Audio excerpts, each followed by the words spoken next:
Hello and welcome to our next session on the Catechism and on the liturgy.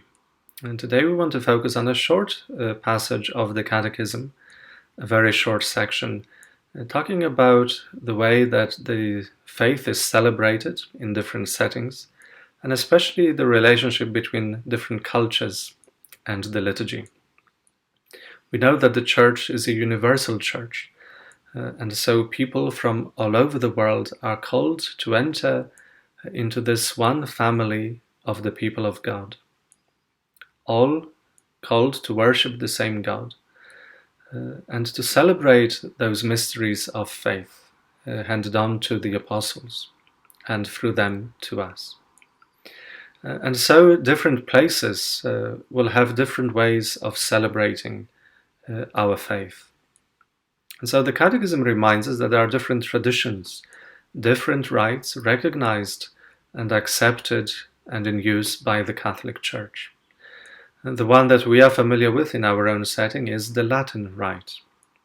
But the Catechism mentions others, like the Ambrosian, the different rites of different religious orders, the Byzantine, the Coptic, the Syriac, the Armenian, the Maronite, the Chaldean, and the list is quite long. So in order to know all them, well, you'd need to study. You'd need to go and take part in these different celebrations that are happening across the world, in different parts of the world. So it's a great diversity. And it's good to be reminded from time to time, being members of this Catholic Church, that our own way of doing things is not the only way of doing things. And that's important when we try to bring this reflection into a practical setting, like a parish setting. Because what we can get used to is thinking that, well, this way is the only way, or this way is the right way to do it. Forgetting that we might encounter people who come to our church, who worship with us, who are truly Catholic like us, but who come from very different traditions. And so how do we welcome one another? How do we become enriched by one another? Do we take trouble to find out, well, how do you celebrate back at home? What does it look like? What is your Sunday Mass like?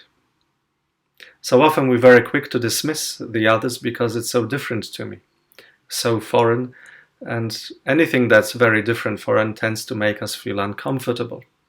So the best way not to feel like that is to brush it aside and avoid going into the matter more deeply. But that's not what we are called to do.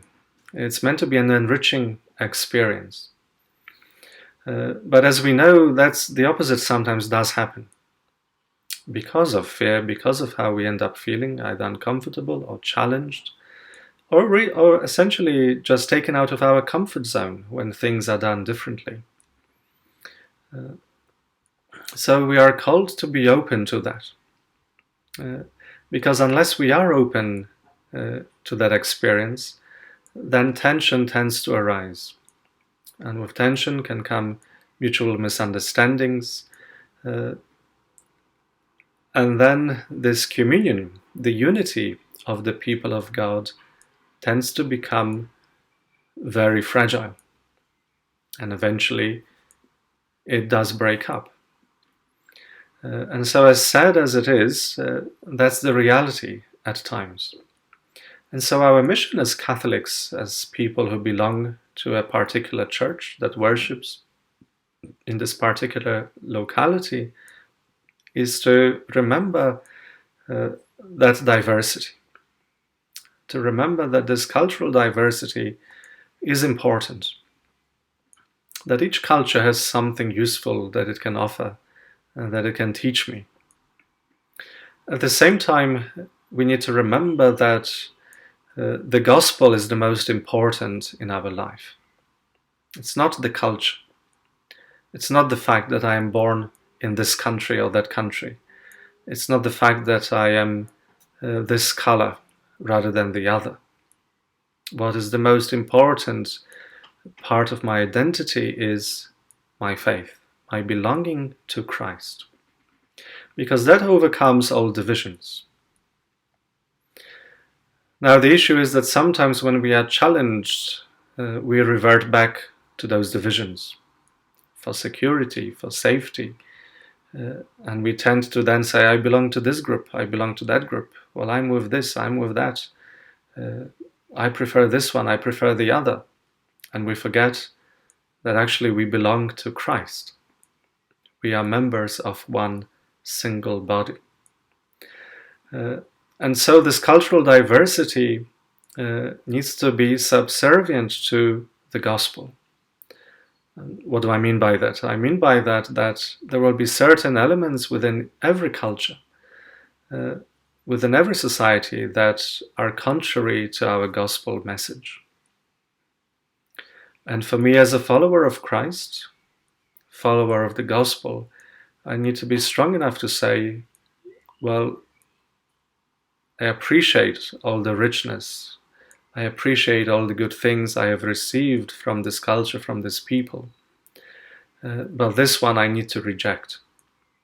And sometimes you need to go to that level and to actually appreciate that, no, I'm living the gospel. That's what I'm called to be. And so other things need to come secondary to that. And that's where our conversion comes into it. That's where we realize that certain customs maybe are not compatible with our Catholic faith. And so I need to abandon those and take on board what the Church is offering me in that faith that has been passed on to the apostles and through the apostles to us. What does that mean also in our parish settings at times? Well, it means that for some, we're used to celebrating the liturgy in just one way. For other people coming from different cultures, from different countries, from different continents, what I would consider a solemn celebration, a very reflective celebration, another person will call, well, this is a dead celebration. There's no life here. Where is the joy? Where is the life? Because they're coming from their experience that can be different. And so we need to recognize that.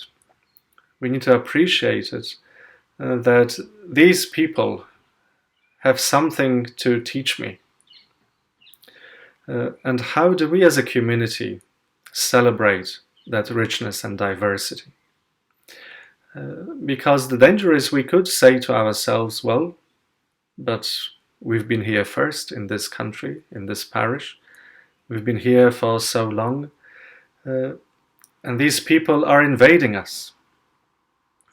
And this can be a strong language, even when you pay attention to the words, invading, as though it's some sort of drastic is happening. Almost like violence, domination, all sorts of things. And so even our language, if we're not careful, can betray or reveal our fears, our prejudices, all those misunderstandings, all those things that we're trying to say and remind one another that the gospel is overcoming all this. Christ has got rid of all this division. There's no more slave or free man, no more Greek or Jew, no more male nor female. We are all equal in the eyes of God. A very simple statement of our faith, but so difficult to translate into practice. And so at times we need to find ways of accommodating, of celebrating this diversity, of allowing ourselves to do sometimes certain things differently, that may be outside of our comfort zone. But remember, we do it for the sake of unity, that we are one in Christ. And so for me to put myself in that uncomfortable place, to celebrate something that I'm not used to, will only bear fruit if I do it out of love and out of the desire for greater unity with the people that I'm celebrating with. And so there's that mutual give and take. The mutual appreciation of the richness of our own respective traditions and of ways of doing things.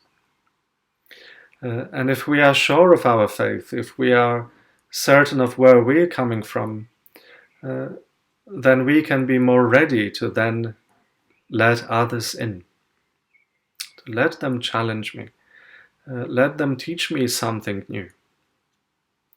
But that's the important principle that the Catechism mentions. Everything is meant to be done to serve the unity of the Church. And so whether it's within our parish setting here, whether it's in another parish setting, whether it's in a diocese or on a bigger level, the question always comes back to us, and it's a very challenging one. How do I contribute to the unity of this particular church? How do I contribute to welcome people who are different, to welcome people who do things differently from me? And at the same time, how do I contribute to that growth of us together and that recognition that this is my brother, this is my sister, and we come here to celebrate our faith together? God bless.